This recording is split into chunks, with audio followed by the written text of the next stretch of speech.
Welcome to Kovai குயில் channel. நான் உங்கள் சகோதரி வித்யா. ஸ்டார் ஹோட்டல்ல கிடைக்கக்கூடிய அல்டிமேட்டான டேஸ்ட்ல இருக்கிற ஃபிஷ் டிஷ் உங்களுக்கு வேணுமா? அப்ப இந்த டிஷ்ஷை கண்டிப்பா ட்ரை பண்ணணும். நீங்க நாங்க ஒரு தடவை ஹோட்டல்ல இதை ட்ரை பண்ணோம். எங்க ஃபேமிலி இருக்க எல்லாருக்கும் ரொம்ப பிடிச்சது. அந்த டிஷ்ஷை நாங்க எங்க வீட்டில் ட்ரை பண்ணி சூப்பரா வந்தது. அதோட சீக்ரெட் ரெசிபியை நான் உங்க கூட ஷேர் பண்ணியிருக்கேன். இது வேற எங்கேயும் கிடைக்காது. கண்டிப்பா மிஸ் பண்ணாம ட்ரை பண்ணி பாருங்க.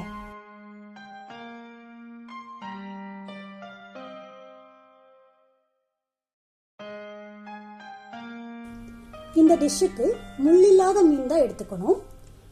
கிரீம் டோரி, சால்மன், ஹமூர் இது போல ஃபிஷ் கரெக்டாக இருக்கும்.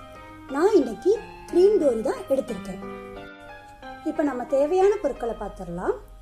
ஒரு 1/2 kg கிரீம் டோரி ஃபிஷ்ஷை மீடியம் சைஸ் கியூப்ஸாக கட் பண்ணி வச்சுக்கோங்க. கோகோனட் ஆயில் ஒரு 100 ml. ஃப்ரெஷ் கோகோனட்டை நல்லா அரைச்சி திக்கான பால் எடுத்து வச்சுக்கோங்க. அது ஒரு 200 ml. இன்கேஸ் உங்களுக்கு ஃப்ரெஷ் கோகோனட் கிடைக்காட்டினா நீங்கள் ரெடிமேட் கோகோனட் பவுடரை கூட கொஞ்சம் வாட்டரில் திக் பேஸ்ட்டாக கலக்கி வச்சுக்கலாம். ஒரு கைப்பிடி கொரியாண்டர் லீவ்ஸை கட் பண்ணி வச்சுக்கணும். ஒரு விரல் சைஸ் ஜிஞ்சரை சின்ன சின்ன பீஸாக கட் பண்ணி வச்சுக்கோங்க. ஒரு 10 நம்பர் ஸ்மால் ஆனியனை கட் பண்ணி வச்சுக்கோங்க. இது கூடவே நான் 4 காந்தாரி மிளகாய் எடுத்திருக்கேன். உங்களுக்கு எவ்வளோ வேணுமோ அதுக்கு தகுந்த போல் நீங்கள் காரத்துக்கு அட்ஜஸ்ட் பண்ணிக்கோங்க மிளகாவை. நீங்கள் நார்மல் மிளகாவும் எடுத்துக்கலாம். ஆனால் இந்த டிஷ்ஷுக்கு காந்தாரி மிளகாய் தான் ரொம்ப நல்ல டேஸ்ட் கொடுக்கும். ஒரு மிக்சர் ஜாரில் நாம் எடுத்து வச்சிருக்கிற காந்தாரி சில்லி, சின்ன ஆனியன், ஜிஞ்சர் இது மூணையுமே ஒரு கோர்ஸ் பேஸ்ட்டாக அரைச்சிக்க போகிறோம். இப்போ நம்ம கழுவி சுத்தம் பண்ண மீனில் அரைச்ச விழுதை சேர்த்துக்க போகிறோம். அடுத்து ஒரு லெமனை எடுத்து பிழிஞ்சு அந்த ஜூஸை இதில் சேர்த்துக்கலாம்.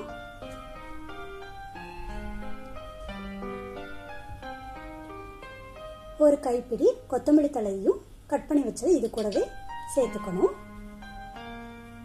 தேவையான அளவு உப்பு இதுக்கு சேர்த்து கலந்துக்கணும் நல்லா. இப்போ நாம எடுத்து வச்ச தேங்காய் பாலில் பாதி அளவை மட்டும் இதில் ஊற்றி நல்லா பிசைஞ்சு ஒரு 1/2 hour இதை ஊற வச்சிடணும்.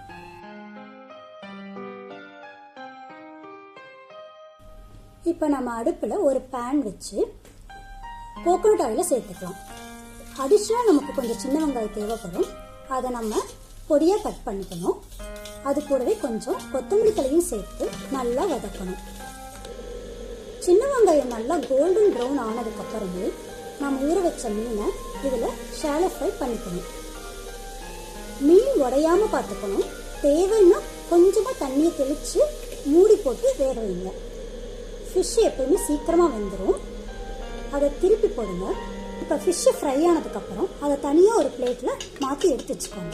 ஃபிஷ்ஷை ஃப்ரை பண்ணதுக்கப்புறம் ஊற வச்ச மீனில் மீதி மசாலா இருக்கும்.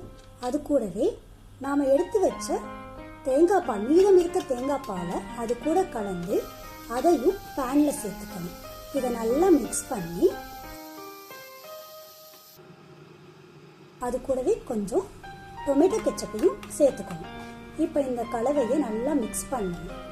மிக்ஸ் பண்ணிவிட்டு அது கொஞ்சம் நல்ல திக் கன்சிஸ்டன்சி வந்ததுக்கப்புறம் நாம் ஏற்கனவே ஃப்ரை பண்ணி வச்ச மீனை இதில் வச்சு மூடி போட்டு ஒரு 5 minutes ஸ்லோ ஃப்ளேமில் குக் பண்ணிக்கோங்க.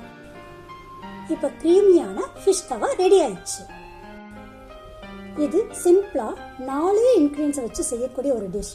ஆனால் இதோட டேஸ்ட்டு டாப் நான்ச்சாக இருக்கும். கண்டிப்பாக ட்ரை பண்ணுங்கள். You must try this and share your comments. Thanks for வாட்சிங். மீண்டும் சந்திப்போம்.